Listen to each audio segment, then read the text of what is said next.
Welcome to the Making of a Nation, American History in VOA Special English. A new leader stood before the American people on March 4th, 1913. He was Woodrow Wilson, the 28th President of the United States. Wilson belonged to the Democratic Party. He was progressive in his belief that government should take an active part in efforts for social reforms. This week in our series, Kay Gallant and Harry Monroe begin the story of Wilson's presidency.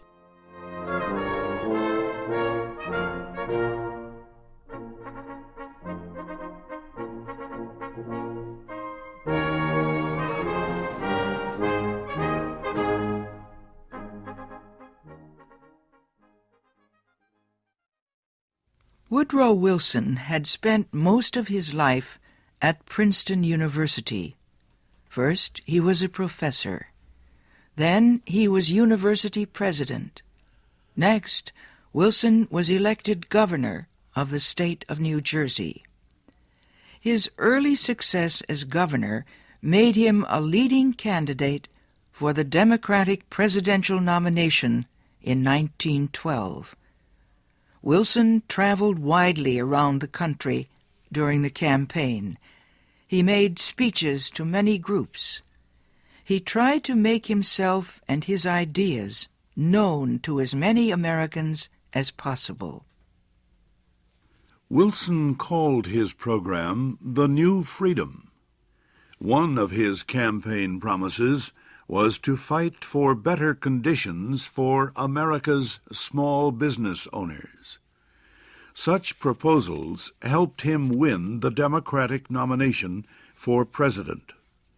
Then he defeated President William Howard Taft and former President Theodore Roosevelt in the election.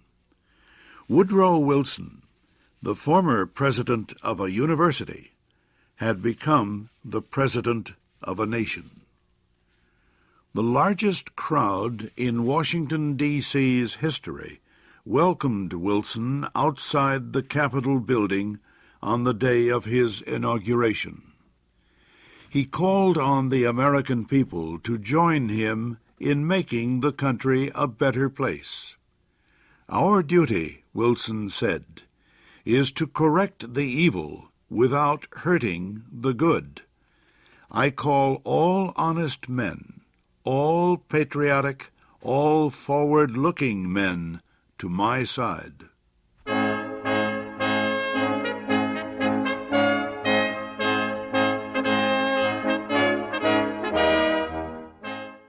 Wilson wasted no time. He immediately called a special session of Congress to act on Democratic campaign promises to reduce import taxes or tariffs. Wilson felt strongly about the need to reform these taxes. He broke tradition by leaving the White House to appear before Congress in person to appeal for his tariff proposals.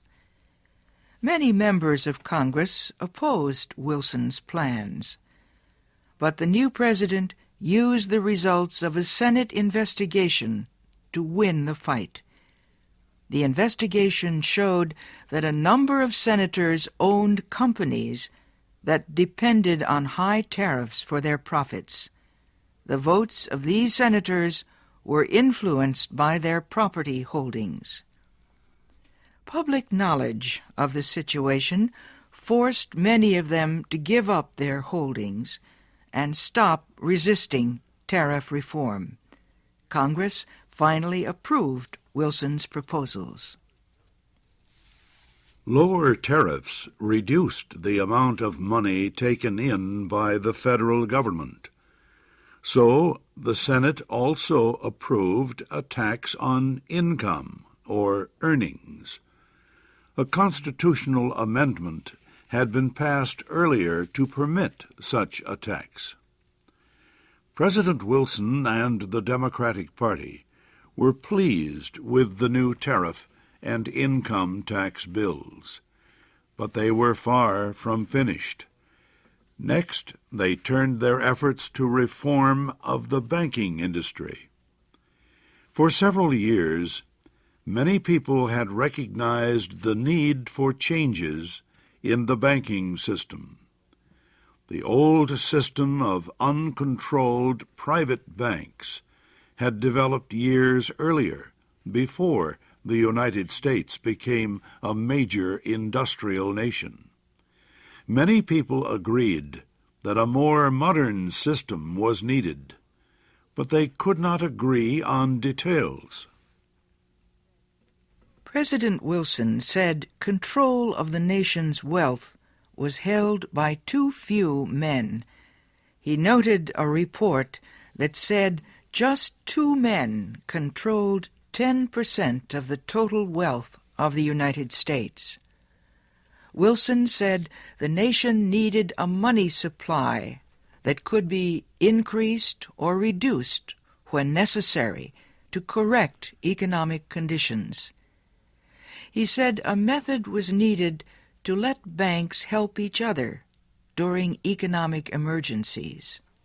And, he said, laws were needed to prevent a few wealthy men from using the economic resources of the country for their own purposes.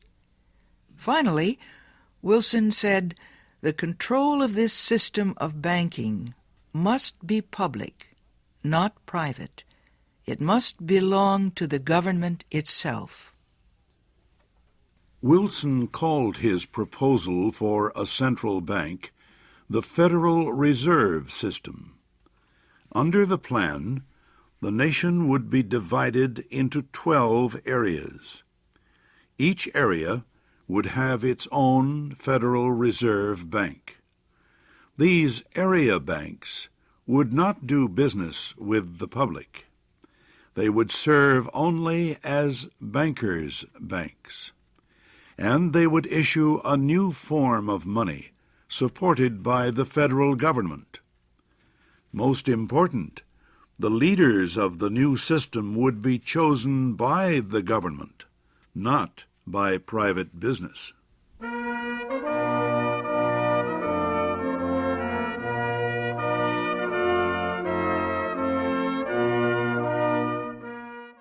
Bankers, business leaders, and their representatives in Congress sharply criticized President Wilson's proposals. They said government control of the banking system was socialism, not capitalism. But Wilson refused to change his proposals, and he helped to lead the fight to make them law. Finally, Congress agreed. It did not take long for bankers to discover that the new system was much better than the old one. Today, the Federal Reserve System is one of the most important institutions in the United States. For Woodrow Wilson, the fight over the banking system was yet another political success. He had won major reforms in the nation's tariffs, taxes, and banking systems. Now he told Congress that new legislation was needed to control the power of monopolies and trusts. These were the giant companies and business alliances that controlled complete